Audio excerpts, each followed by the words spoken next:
Welcome back to the Deep Dive, where we really try to pull out the key knowledge from the sources you send our way. Today, we're jumping into the world of soccer. That intense stop-start game. Think about those moments, a player bursting forward, defenders racing back.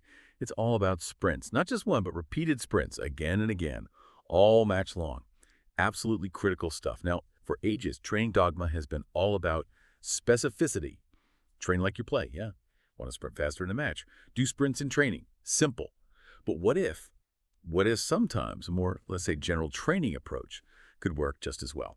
That's a really interesting question we're diving into today. Our mission basically is to understand if that specific sports training always gives you the edge for repeated sprintability, or RSA, or if maybe a broader approach can hold its own. We're looking at a study that kind of challenges some of that conventional thinking. The paper is called The Effect of Speed Endurance versus Core Training on the Repeated Sprintability of Youth Male Soccer Players, a randomized controlled trial. Authors are Olavo Maciel, Ricardo, Fábio Nakamura, Pedro Figueiredo, José Afonso, and Ivan Baptista. It's in the Journal of Sports Science and Medicine, 2024, volume 23, pages 907 to 915. And if you want to check the original, the DOI is https://doi.org, 10.52082 JSSM.2024.907, published online December 1st, 2024. Okay, let's get into it. So maybe before we jump right into the study design, could you just quickly break down repeated sprintability, RSA, for us? Why is it so important in soccer? Yeah, definitely. So RSA, put simply, is just the ability to hammer out maximal or near maximal sprints one after another, and with really short recovery times, like less than a minute between them. And crucially, keeping that up through the whole game. It's not just the highlight reel sprint, it's doing it in the 80th, 85th minute when things are getting tight. And why is it vital? Well, soccer is just naturally stop-start. High-intensity sprints aren't just random bursts. They're behind the big moments, scoring chances, tracking back, making that vital tackle. But the problem is fatigue. As the game goes on, players get tired, and that ability to sprint repeatedly just drops off. So developing good RSA is fundamental. That makes total sense. And traditionally, the main tool for boosting RSA has been anaerobic work, often speed endurance training or set. But set isn't just one monolithic thing, is it? There are different flavors, right? That's right. You usually see it split into set production, set TP, which is about developing the ability to actually produce those repeated sprints, and set maintenance, or set TEM, which focuses more on kind of minimizing how much fatigue builds up during those efforts. Both have specific setups, sprint times, rest times designed to really push those anaerobic systems. Okay, so that leads us right into this debate. Specific training versus non-specific. Specific is like small-sided games, repeated sprints on the pitch mimicking the game.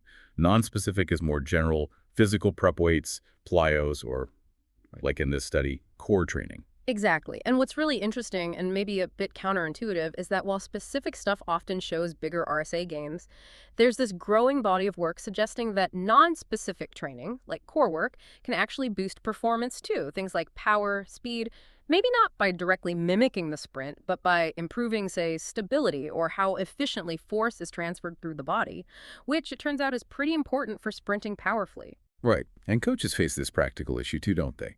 Limited training time, needing to focus on tactics. Physical stuff like RSA can sometimes get squeezed, so finding efficient ways to train it is key. Which brings us perfectly to this study. The researchers wanted to directly compare adding 8 weeks of specific SCA versus non-specific core training, added onto the players' normal soccer training. They were looking at national-level youth players. And they had a hypothesis, right? They kind of figured both groups would improve. I mean, you'd hope so. But they thought the SET group, the specific sprint group, would see bigger improvements in RSA. Stands to reason, based on the specificity principle. Yep, that was the prediction. So who took part? 38 youth male players, average age about 17, all national level from a Portuguese club with at least 5 years of proper training under their belts. They were randomly split into 2 groups, making sure the ages were balanced across the groups. Pretty standard, solid setup. In the actual training, 8 weeks, twice a week for these X3 sessions. The speed endurance group, EDGE, that was 18 players. They did 4 sprints, 15 seconds each, with 75 seconds rest in between. So a 1-to-5 work-rest ratio. That's the specific group. The core training group, CTG, 20 players. Their non-specific work was 2 sets of 4 core exercises. Things like ball hamstring curls, pikes, stuff like that. 30 seconds work, 15 seconds rest between exercises, minute rest between sets. And here's a really crucial point. Both groups kept doing all their normal soccer training. This wasn't instead of soccer, it was on top of it. We're talking 4 or 5 team sessions a week, plus a match. So these extra protocols were complementary, added extras. It means the players were already getting a lot of specific soccer stimulus. Okay, and how do they measure the RSA, the actual outcome? They used a standard test, the running-based anaerobic sprint test, or RSI. It involved 6 maximal 35-meter sprints, but with only 10 seconds recovery between each. Really tough. They measured the total time for all 6 sprints, the peak power the players generated, and also a fatigue index, basically, how much performance dropped off during the test. And, importantly, they did familiarization sessions first, and the people assessing the tests didn't know which player was in which group. Blinded assessors. Good scientific practice. Okay, so the moment of truth. The results. This is where it gets really interesting, challenging that initial hypothesis. First finding. Both groups got significantly better. No surprise there, maybe. The specific speed endurance group improved their total arch time by about 7.9%.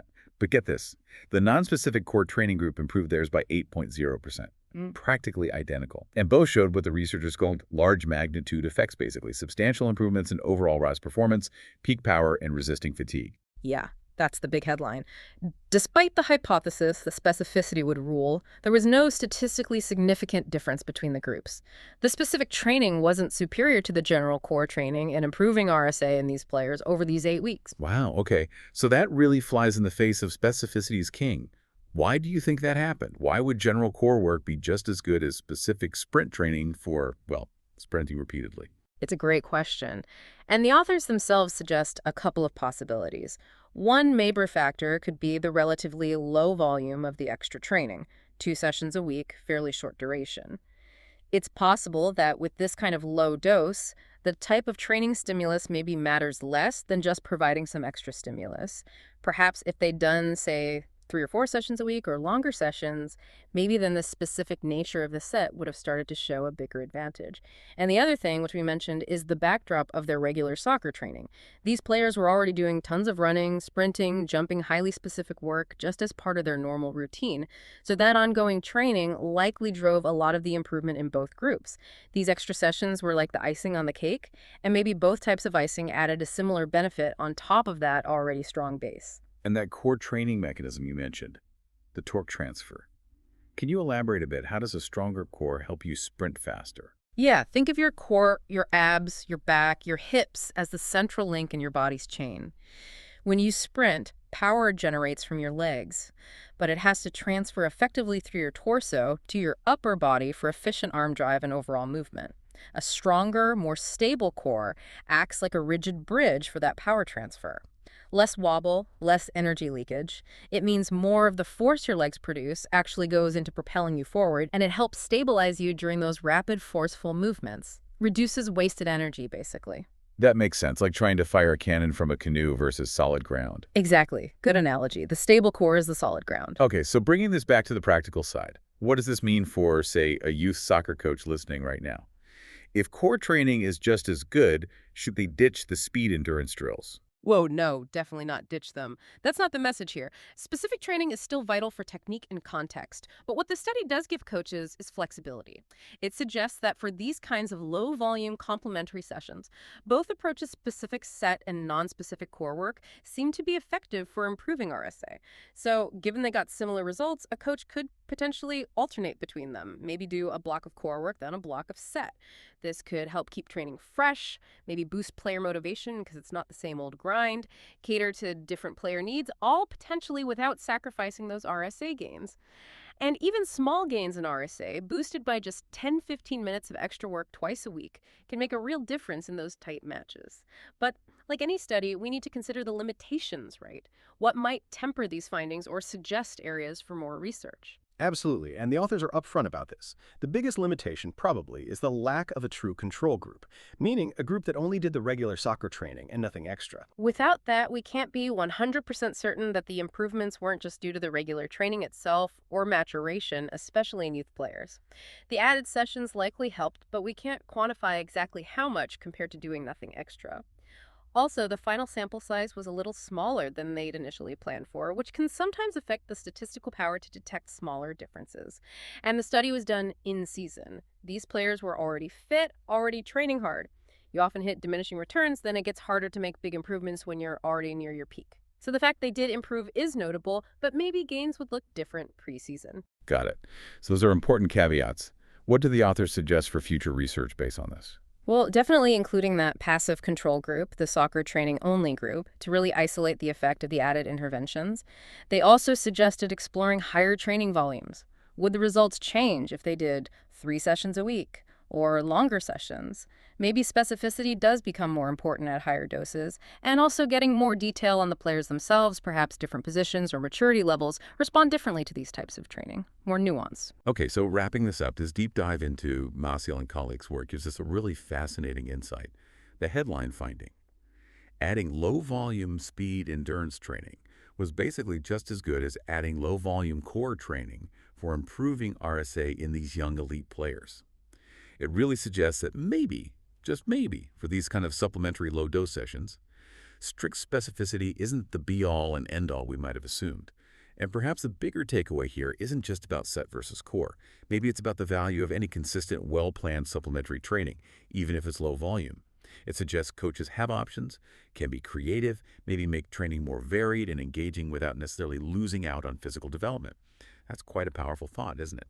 If you found this interesting and want to get into the real nuts and bolts, we definitely recommend reading the full paper. Again, it's The Effect of Speed Endurance versus Core Training on the Repeated Sprint Ability of Youth Male Soccer Players, a randomized controlled trial by Maciel et al. In JSSM. And please, make sure you follow our channel, turn on those notifications so you don't miss our next deep dive into research